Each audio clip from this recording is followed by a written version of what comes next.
শুভ সকাল বন্ধুরা, তোমরা সবাই কেমন আছো? আশা করি তোমরা সবাই খুব ভালো আছো আর আমিও খুব ভালো আছি। তো আজকে সকালটা শুরু করলাম এই যে একটা মিষ্টি বুড়ির সাথে। দেখো কেমন করছে ও। আজকে কিন্তু সকাল সকাল ঘুম থেকে উঠে গেছে। সকাল সকাল বলাটা ভুল হবে, কারণ এখন বাজে 8টা আর আমরাও একটু আগেই উঠলাম, কারণ আজকে সারা রাত তো বৃষ্টি হচ্ছিল, তোমরা তো জানোই সেটা। আর ওই যে ওইদিকে একজন আছে, শুয়েই আছে।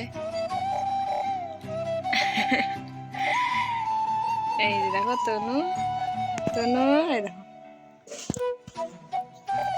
তো চলো বাইরের পরিবেশটা তোমাদেরকে দেখাচ্ছি। এই যে দেখো বাইরের পরিবেশটা একদম অন্ধকার হয়ে আছে, বৃষ্টি হয়েছে, কাদা। আমাদের বাড়িতে অত কাদা থাকে না। আর এই যে ভাই বাসন ধুচ্ছে, সকালে উঠে আমি ঝাড়টা দিয়ে দিচ্ছি আর ভাই এখন বাসনটা ধুয়ে নিচ্ছে। বাইরের পরিবেশটা তো তোমরা দেখলেই, কত সুন্দর, শান্ত শিষ্ট আর অন্ধকার হয়ে আছে, একদম মনে হচ্ছে এখনই বৃষ্টি আসবে। তো যাই হোক, বৃষ্টি আসুক বা যাই হোক, কাজ তো করতেই হবে, তাই না বলো? তো আমি ঘর দোর সমস্ত কিছু ঝাড় দিয়ে নিয়েছি আর বিছানা টিছানাও গোছানো হয়ে গেছে আমার। তো সেটাই তোমাদের সাথে একটু শেয়ার করলাম। আর এই চেয়ারের মধ্যে আছে হচ্ছে আগের দিনের কাপড়গুলো, আর এইগুলো হচ্ছে ধোয়া লাগবে, সেই জন্য রেখেছি। তো সকাল থেকে বসে আছি, কোনো ভিডিও টিডিও করিনি, ভালো লাগছে না, সেই জন্য তোমাদের সাথে বেশি কিছু শেয়ারও করিনি আজকে সকালের কাজবাজ। আসলে এত বৃষ্টি হয়েছে তো সমস্ত কিছু ভিজে গেছে, এই যে খড়ি টড়ি সবই ভিজে গেছে। তো রান্নাবাড়িও বন্ধ আজকে, সারাদিন হয়তো উপোস করেই থাকতে হবে। কিন্তু কী যে খাবো জানি না, বুঝতে পারছি না, কারণ খড়ি নেই। খড়ি হচ্ছে খড়ি তো এমনিতে শেষ হয়ে গেছে, আর যেগুলো ছিল সব ভিজে গেছে। দেখা যাক কি খাওয়া যাচ্ছে আজকে। তো কি খাচ্ছি না খাচ্ছি সবই তো তোমাদের সাথে শেয়ার করবো, তো দেখতে থাকো ব্লগটা। এই দেখো সব ভিজে গেছে, ওখানে খড়ি ছিল কয়টা, ওগুলো সব ভিজে গেছে। রাতে বৃষ্টি হয়েছে বুঝতে পারিনি, আর এখন কেবল রোদ উঠলো একটু। আর এই যে তনু পটি করে দিয়েছিল, তো এগুলো ধুয়ে শুকোতে দিয়েছি এখানে, আর এখানেই বসে আছি, ভালো লাগছে না। খড়ি টড়ি তো নেই, সেই জন্য এই যে তাল পাতাগুলো দেখতে পাচ্ছ, ওগুলো হচ্ছে একটা জেঠিমা দিয়েছে, খড়ি নেই সেজন্য। আর এই যে ভাইকে পাঠিয়ে দিয়েছিলাম মুড়ি আনতে, তো মুড়ি নিয়ে আসলো, তো মুড়ি খেতে হবে। আর এখানে আছে হচ্ছে কালকের মাছ, আর একটু ঝোল আছে, মানে মাংসর ঝোল আছে, অল্প একটু আছে। আর ভাইরা খেয়েছে, অল্প খেয়েছে, আর পান্তা আছে। ভাইরা খেয়েছে, শুধু আমার জন্যই আছে। তো এটা আমি এখন খাবো, একটু পরেই খাবো। তার আগে রান্নাঘরের ছাই তোলা হয়নি, তো ছাইগুলো আগে তুলে নেব, তারপরেই আমি ভাত খাবো। আগের দিনের ভাত কিন্তু আছে, কিন্তু আমি রান্না করিনি।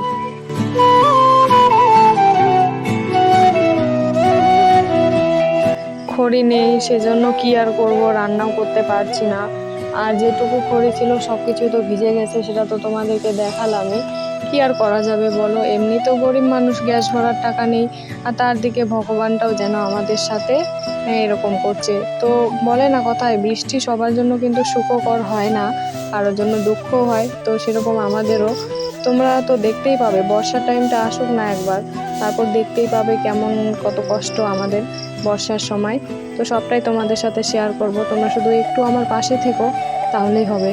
আর আজকে সারা দিনটা মনে হয় উপোস করেই কাটাতে হবে, তো দেখি কি আর করা যাবে।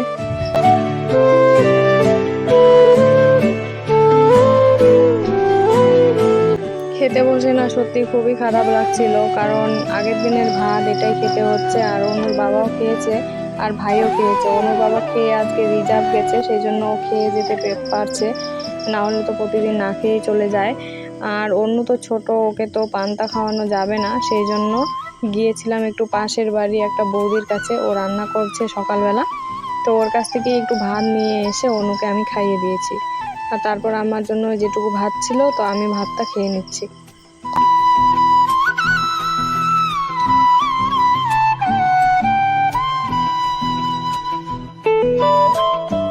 পান্তা ভাত খেতে আমার কিন্তু বেশ ভালোই লাগে।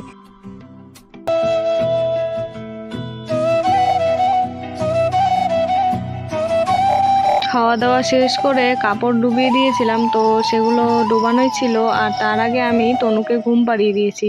ও সকালবেলা ওই যে উঠেছিল, আর কিন্তু ঘুমায়নি। তারপর আমি ভাত খাওয়া দাওয়া করে তারপরে তনুকে ঘুম পাড়িয়ে দিয়েছি। আর তারপরে কাপড়গুলো ধুয়ে এখানে আমি শুকোতে দিচ্ছি। যেহেতু দেখেছি যে একটু রোদ বেরিয়েছে, তাতেই আমার কাপড় ধোয়া শুরু হয়ে গেছে। কি করব বলো বন্ধুরা, আমার না নোংরা কাপড় একদমই ভালো লাগে না। তো যতটা পারি পরিষ্কার পরিচ্ছন্ন থাকারই চেষ্টা করি। আর যেহেতু ছোট বাচ্চা আছে, পরিষ্কার পরিচ্ছন্নতা থাকাই ভালো। আর তোমরাও সবাই সবসময় পরিষ্কারই থাকবে। আর আমার প্রতিদিন না কাপড় এক গাদা করে ঢিপি হয়েই থাকে ধোয়ার জন্য। আসলে ধুতে তো আমাকে একাই হয়, বাড়ির তো অনেক লোক না হলেও মানে ধোয়ার মতন লোক একটাই, আর কাপড় চোপড় বাচ্চা বড়রা মিলে অনেকগুলোই। তো অন্য কেউ তো নেই, আমাকেই ধুতে হবে সেই জন্য।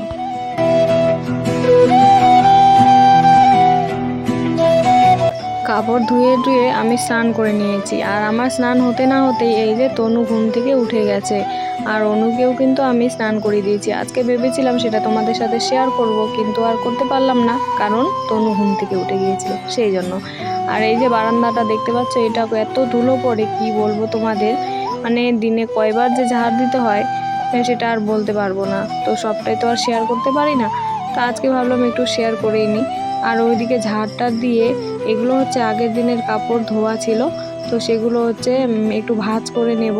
কোকড়া কোকড়া হয়ে যায়, কিন্তু কি করব, প্রত্যেকটা দিনের কাপড় প্রত্যেকটা দিন ধুতে মানে গোছাতে পারি না, তো কি আর করা যাবে, সেই জন্য আজকে একটু গুছিয়ে নিচ্ছি।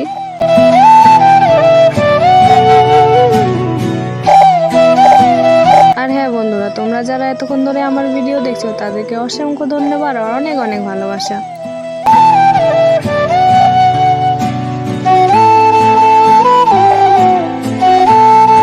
তো ধোয়া কাপড়গুলো আমি এভাবেই প্রত্যেকটা দিনই গুছিয়ে গুছিয়ে রাখি। তো চলো বন্ধুরা, আমার কাপড় গোছানো হয়ে গেছে, এবার আমি তনুকে ঘুম পাড়াবো, অনুকে ঘুম পাড়াবো, আর আমিও একটু ঘুমাবো। তো চলো একবার ফিরে আসছি বিকেলবেলা।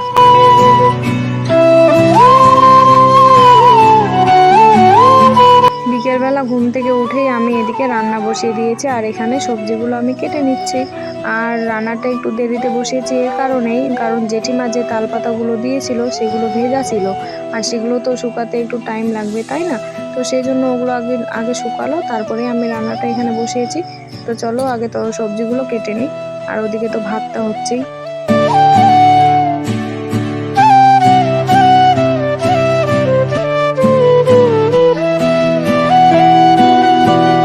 আর আজকে কিন্তু অনেকদিন পরে ফুলকপি খাওয়া হচ্ছে, তো জানি না কেমন লাগবে, ঠান্ডার টাইম তো চলে গেছে, মানে সিজন চলে গেছে, তো এখন ভালো লাগবে কিনা জানি না। তো যেরকমই লাগুক হয়তো ভালোই লাগবে, মাছ দিয়ে রান্না করব। আর ভালো লাগলেও অতটা ভালো লাগবে না সেটা গ্যারেন্টি দিয়ে বলতে পারবো, কারণ সিজন হিসেবেই জিনিস খেতে ভালো লাগে তাই না বলো। তারপরে এই যে দেখো খড়িগুলো দেখতে পাচ্ছ, এগুলো কিন্তু জেঠিমাই দিয়েছে। আর এই যে মাছগুলো একটু গরম করে নিচ্ছি, আর বেগুনটাও ভেজে নিচ্ছি। দেখো রান্না হয়ে গেছে, লাল লাল করে আলু ফুলকপি দিয়ে ঝোল, আর এই যে হচ্ছে বেগুনের ভাজা। তো এটা দিয়ে আজকে খাওয়া হবে। এই যে দেখো ছাতু নিয়েছি এখানে, তো সকালে খাওয়া হয়েছে, আর তো খাওয়া হয়নি সারাদিন, কেবলই রান্না হলো। তো অনুর বাবা বলে আসছে, তো একসাথেই খাবো, তো সেই জন্য এখন শুধু ছাতুই খাবো। তো এই যে অনু, ও হচ্ছে খাওয়া খাচ্ছে, আর ওই যে তনু, ও ঘুম থেকে উঠে গেছে। তো খুবই খিদে পেয়েছে, তো চলো আগে ছাতুগুলো খাবো। আর আজকের ব্লগটা ছিল এই পর্যন্তই। তো তোমাদের সাথে দেখা হবে আবার একটি নেক্সট ভিডিওতে। আর আমার ভিডিওতে যদি ভালো লাগে তাহলে অবশ্যই লাইক কমেন্ট আর একটা শেয়ার করে দেবে, সাবস্ক্রাইব করে দেবে, আর একটা কমেন্ট তো অবশ্যই করবে। তো চলো তোমাদের সাথে দেখা হবে আবার একটি নতুন ভিডিওতে।